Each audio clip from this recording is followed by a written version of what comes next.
Já sabemos perfeitamente que este tempo da Quaresma é todo ele orientado para um esforço maior de conversão. E nós nos convertemos com a ajuda de Deus, obviamente, essencialmente para viver mais perfeitamente duas virtudes, a caridade e a justiça.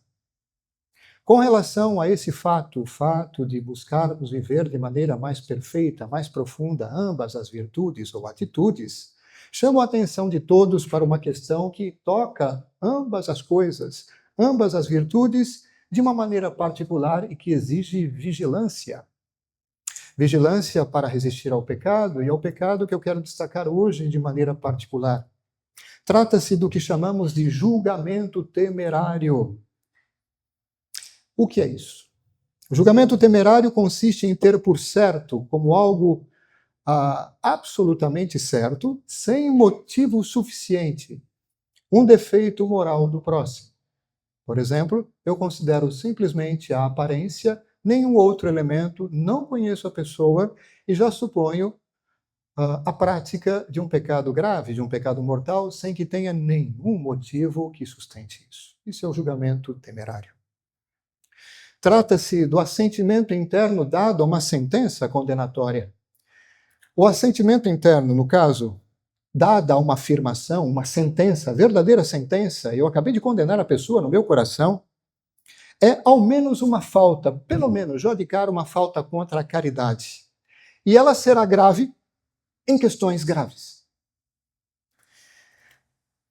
Pode ser, por exemplo, o ato interior de alguém cuja maldade, exatamente, o motor, muitas vezes, do julgamento temerário é aquela maldade que se instala no nosso coração. A maldade que faz a pessoa acreditar facilmente que os outros estão cometendo mal. Ou de alguém que teria uma má disposição com relação ao próximo. Eu não fui com, como se diz, com a cara de tal pessoa. Uma certa antipatia natural surgiu entre nós. E por conta disso, algo absolutamente irracional, eu me atrevo a afirmar aquilo que eu não tenho como afirmar. A falta, falando aqui do julgamento temerário, o que é uma falta, sim, é um pecado. Ela é formal, ela é imputável à pessoa na medida em que é, claro, obviamente consciente. A expressão externa desse julgamento interior, a expressão externa desse julgamento temerário, será também uma falta contra a justiça, pois é de natureza a despojar arbitrariamente o próximo do bom nome, da boa reputação que ele possui. E quero lembrar que o próximo tem direito à sua boa reputação. Inclusive, há uma norma no Código de Direito Canônico que defende a boa reputação das pessoas e que nos ordena fazer de tudo para que ela não seja ferida.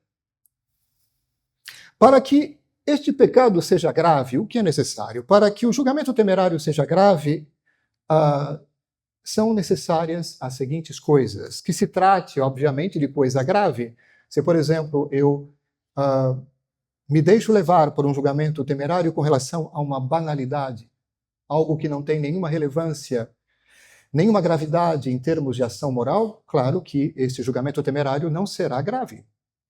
Mas se, por exemplo, eu suponho algo como um adultério ou roubo de uma soma importante, pronto, então temos uma matéria grave. Que se trate, então, de coisa grave, de um pecado grave, e, mais do que isso, de um pecado mortal, ou seja, cometido em matéria grave, com plena consciência e plena deliberação por alguém. Imaginem que coisa absurda supor isso sem ter motivos. Claro, quando falamos grave na medida em que a sentença, aquilo que nós dizemos dentro, a sentença condenatória que nós pronunciamos, seja capaz de, manifestando-se exteriormente, prejudicar seriamente a reputação da pessoa, cujo defeito moral eu suponho que exista. Que mais? O que mais condiciona a gravidade dessa falta? É necessário ainda que se julgue o fato com firme convicção. Não, é sim. Que o juízo seja deliberado. Eu escolhi pronunciar esta sentença interiormente e, de repente, até expressá-la exteriormente. E Outro motivo para a gravidade, último, que não haja motivo nenhum suficiente para emitir aquele julgamento. Temos então estes elementos todos que fazem com que o julgamento temerário seja grave. Isso assim poderá então ter matéria de pecado mortal. Para que seja pecado mortal, deve haver plena consciência e plena deliberação, como para qualquer pecado mortal, aliás. Há coisas parecidas com o julgamento temerário, mas que não são. Diferem do julgamento temerário, por exemplo, 3 coisas. A suspeita temerária, que não é o julgamento temerário ainda.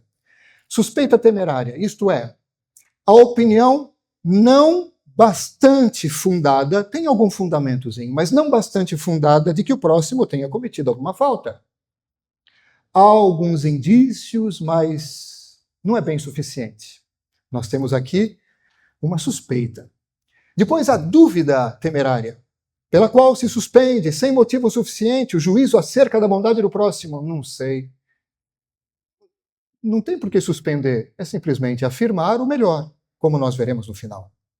E depois, terceira coisa, a desconfiança na vida prática. Desconfiança baseada no fato de que os homens podem se enganar acerca da honestidade do próximo. Por exemplo, há pessoas que eu acolho em minha casa, hóspedes, suponho que sejam pessoas honestas, mas, infelizmente, uma dentre elas me decepcionou. Desconfiança na vida prática, baseada no fato de que os homens podem se enganar acerca da honestidade do próximo, isso faz com que eu tome providências para proteger, por exemplo, os meus bens no interior da casa quando acolho estrangeiros. A suspeita e a dúvida temerárias geralmente são pecados veniais. Haveria, porém, nesses casos citados, pecado grave se tratasse de uma falta extraordinariamente grave, acompanhada de uma suposição completamente infundada. Nesse caso, nem a suspeita, nem a dúvida temerárias escapam da gravidade. O juízo temerário é uma falta leve quando não se vê a falta de motivo justo. Eu não percebi que, por exemplo, o meu julgamento é infundado. Ou então, não se percebe o dever de examinar melhor o motivo. Com a condição, é claro, que a razão disso não seja o ódio. Lembrando que o ódio é sim um dos motores do julgamento temerário. O orgulho, desejo de superioridade e coisas do gênero. Vamos seguir. A mera comunicação, estou falando da expressão externa do fato, a mera comunicação a outra pessoa de dúvida ou suspeita, aquilo que geralmente é venial, mesmo que não seja suficientemente fundamentada, não constitui propriamente um julgamento temerário, pois não é um julgamento firme, mas uma dúvida. Então, de fato, não configura julgamento temerário. Contudo, pode ser uma falta que beira o julgamento temerário e pode ser grave até mesmo contra a justiça, se for de natureza a prejudicar seriamente a reputação legítima do próximo. E isso é que deve ser salvaguardado. O julgamento temerário, caros fiéis, não deve ser confundido com meras impressões desfavoráveis, por exemplo, associadas à antipatia natural, relativas ao próximo, que permanecem impressões internas não comunicadas. Mesmo quando contém um elemento moral repreensível, essas impressões, associadas a uma antipatia, constituem em si mesmas apenas, no máximo, faltas veniais contra a caridade. O mesmo vale para a desconfiança na vida prática, aquilo de que falamos com relação, por exemplo, à acolhida de hóspedes em casa, estrangeiros. Desconfiança, repito, baseada no fato de que os homens podem se enganar acerca da honestidade do próximo e que, por causa disso, podem chegar a sofrer algum dano. Vou deixar a minha carteira ali com o dinheiro em cima da mesa. Preciso pensar se convém de fato. Naquela circunstância em particular, levando em consideração que posso me decepcionar com a atitude dos homens. Nesse caso, a prudência, no caso da desconfiança prática, na vida prática, a prudência faz com que a pessoa, em nome da caridade para consigo mesma, tome as medidas preventivas necessárias para que tal dano não aconteça. Vou guardar a minha carteira em lugar seguro. O que implica justamente, dei o exemplo, né? O que implica justamente a séria consideração da referida possibilidade de se enganar acerca da honestidade e intenções do próximo. A desconfiança, nesse caso, caros fiéis, não configura pecado, porque não se julga mal do próximo, conta-se apenas com a possibilidade real de sermos enganados. Uma última coisa, uma dica prática. Quando, por exemplo, alguém se vê acometido por muitas tentações, no que diz respeito ao pecado de julgamento temerário, algumas pessoas utilizam fórmulas do gênero, por exemplo, vem uma ideia desfavorável contra alguém. Por que não dizer, tal pessoa, com relação a isso, é absolutamente inocente. Como 2 e 2 são 4, vírgula, até que alguém me prove o contrário. Tal pessoa, com relação a esse fato, é absolutamente inocente porque não tenho motivos para dizer o contrário e devo tender a manter intacta a sua reputação. De novo, tal pessoa é absolutamente inocente com relação a esse fato.